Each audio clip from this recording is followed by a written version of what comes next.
Para hacer la introducción de la química orgánica, vamos a hacernos esta pregunta. ¿Qué es la química orgánica? Entonces, es la rama de la química que se dedica al estudio de los compuestos de carbono. Entonces, cuando nosotros hablemos de la química orgánica, el eje central de la química orgánica es ¿quién?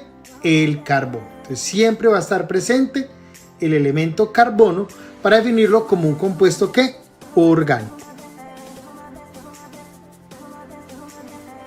Pero ¿por qué será importante que aprendamos algo de la química orgánica? ¿Cómo se relaciona con nosotros la química orgánica? Por ejemplo, en la alimentación. Cuando nosotros hablamos de los alimentos, en esos alimentos vamos a encontrar carbohidratos, lípidos, proteínas, que son compuestos orgánicos que nosotros estamos ¿qué? Consumiendo. En nosotros mismos tenemos ¿qué? Tenemos compuestos de carbono. En los medicamentos también tienen compuestos de carbono. En la ropa que usamos también hay compuestos de carbono. En las llantas de los automóviles también hay compuestos de carbono. En los lubricantes también vamos a encontrar compuestos de carbono. Esos son algunos de los ejemplos de por qué será importante o cómo se relaciona con nosotros la química orgánica. Bueno, en los compuestos o en los hidrocarburos podemos tener diferentes tipos de carbonos. Hablamos de carbonos primarios, secundarios, terciarios y cuaternarios. Aquí nos explica un poco de qué es un carbono primario. Como ustedes ya saben, los carbonos son tetravalentes. ¿Qué indica esto? Que van a tener 4 enlaces. Todos tienen 4 enlaces, pero aquí es un carbono primario cuando de los 4 enlaces que tiene un solo enlace carbono-carbono. Este carbono lo hace un carbono primario. Es un carbono secundario cuando de los 4 enlaces va a tener 2 enlaces carbono-carbono. Es un carbono terciario cuando de los 4 enlaces va a tener 3 enlaces carbono-carbono. Y por último tenemos un carbono cuaternario. ¿Qué es un carbono cuaternario? Es un carbono cuando de los 4 enlaces todos son con carbono. ¿Cómo podríamos marcar la diferencia entre un compuesto orgánico y uno inorgánico? Tras años de análisis, en 1861 el químico alemán August Kekulé la definió como la química de los compuestos de carbono, y esa es casi la misma definición que tenemos actualmente. Para resumir, el día de hoy consideramos como orgánicos aquellos compuestos que contienen átomos de carbono. Solamente quedan como excepción el monóxido de carbono, el dióxido de carbono, los carbonatos, los bicarbonatos, los cianuros y algunos otros compuestos en los que el carbono no es el elemento principal.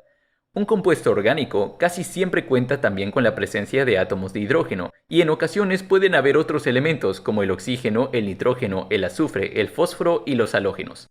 Ahora bien, ¿por qué el carbono es tan importante? Lo que sucede es que este elemento en particular tiene la posibilidad de formar cadenas con otros carbonos. Gracias a sus características especiales, el carbono puede conectarse y acomodarse de maneras increíbles. Por ello, los compuestos orgánicos pueden llegar a ser enormes y mucho más enredados que los compuestos inorgánicos. Expliquemos rápidamente las características especiales de los átomos de carbono. Primero que nada, tienen una electronegatividad intermedia. Al tener 4 electrones, este elemento se encuentra a la mitad entre los que tienen poca electronegatividad y los que tienen mucha. Eso le permite formar enlaces covalentes tanto con metales como con no metales, convirtiéndose en el conector por excelencia.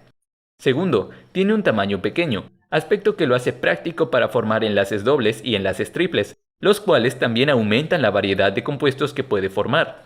Tercero, su capacidad para formar cadenas y anillos consigo mismo. Y por último, tiene algo llamado tetravalencia, que en palabras sencillas es el hecho de que en total puede formar 4 enlaces al mismo tiempo, uno por cada electrón de valencia. Un compuesto orgánico generalmente no es soluble en agua. Si los intentáramos mezclar, estos simplemente flotarían en ella como lo hace el aceite, pero sí son solubles en disolventes orgánicos como la acetona o el benceno. Un compuesto inorgánico, por su parte, sí se disuelve en agua, pero no en disolventes orgánicos. Un compuesto orgánico es bastante inflamable.